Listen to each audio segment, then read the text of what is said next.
भाइयों, सरसों की फसल अब फ्लावरिंग स्टेज और फलियां बनने की स्टेज पर है और इस समय पर सरसों में 3 रोग का आक्रमण होता है और अगर अपने इस समय पर इन रोग की सही से रोकथाम नहीं करते हैं तो पैदावार में कमी आती है। तो आज की वीडियो में अपने जानेंगे कि सरसों में फ्लावरिंग स्टेज और फलियां बनने पर कौन कौन से रोग फैलते हैं, इनकी पहचान करके रोकथाम कैसे करें।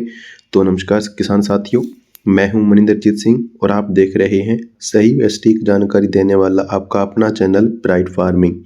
अगर आप चैनल पर पहली बार आए हैं तो चैनल को सब्सक्राइब करके बेल आइकन पर क्लिक करें। भाइयों, इस बार समय में बार बार बदलाव होने से सरसों में व्हाइट रस्ट यानी कि सफ़ेद रतुआ रोग का प्रकोप पौधों में अभी से ही दिखाई देने लग गया है। इसके लक्षण की पहचान करके इसका रोकथाम कैसे करें, तो पहले जानते हैं कि पहचान कैसे करें। व्हाइट रस्ट रोग की पहचान करने के लिए पत्तियों की निचली सतह पर सफ़ेद रंग की फफूंद आ जाती है।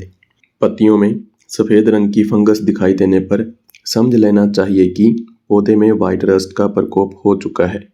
इसकी रोकथाम करने के लिए मैनकोजेब, जो कि डाइथेन M45 के नाम से प्रारंभिक लक्षण दिखाई देने पर 600 से 800 ग्राम दवा को 250 से 300 लीटर पानी में मिलाकर पहला छिड़काव कर देना चाहिए। और दूसरा रोग, ये तो लगभग हर जगह देखने को मिलता है भाइयों, पौधे की मुख्य शाखा सफ़ेद रंग की होकर मुड़ जाती है। इसे लोकल भाषा में मरोड़िया रोग कहते हैं। इसमें पौधे की फलियां नहीं बनती हैं और फंगस के कारण पौधे की मुख्य शाखा सफ़ेद रंग में बदल जाती है। इसको भी नियंत्रित करने के लिए डाइथेन M45 का ही छिड़काव करना चाहिए। तीसरा रोग है अल्टरनेट रोग। इस रोग की पहचान करने के लिए इसमें पौधे की पत्तियों पर भूरे या पीले रंग के धब्बे दिखाई देने लगते हैं। धीरे धीरे ये धब्बे पूरे पत्ते पर फैल जाते हैं और पत्तियां सूख कर गिरने लगती हैं। इसको भी नियंत्रित करने के लिए डाइथेन M45 का ही छिड़काव करना चाहिए। भाइयों, अब बात करते हैं सरसों में सबसे ज़्यादा होने वाली बीमारी तना गलन रोग के बारे में। पिछले कुछ सालों से इस रोग का प्रकोप अधिक हो रहा है। यह भी फंगस के द्वारा ही होता है। यह फंगस मिट्टी में रहकर पौधे को नुकसान पहुंचाता है। इस रोग की पहचान की बात करें तो इसके सबसे पहले लक्षण पत्तियों पर दिखाई देते हैं।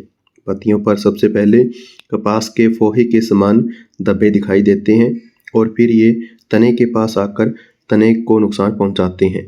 तने के पास इस रोग के लक्षण दिखाई देने पर को कम नियंत्रित कर सकते हैं। इसलिए 45 से 50 दिन की फसल होने पर ही कार्बेंडाजिम, जो कि बाविस्टिन के नाम से आती है, इसको लेकर पर एकड़ के हिसाब से 200 ग्राम दवा को 200 लीटर पानी में मिलाकर पहला छिड़काव करना चाहिए।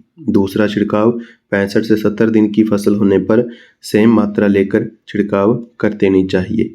सही समय पर रोग की पहचान कर दवाई का इस्तेमाल करके फसल को नुकसान होने से बचाया जा सकता है। यहाँ मैं बताना चाहूँगा कि साथियों, इनका प्रयोग पानी में मिलाकर ही छिड़काव करें। यूरिया के साथ मिलाकर फसल में छिड़काव ना करें।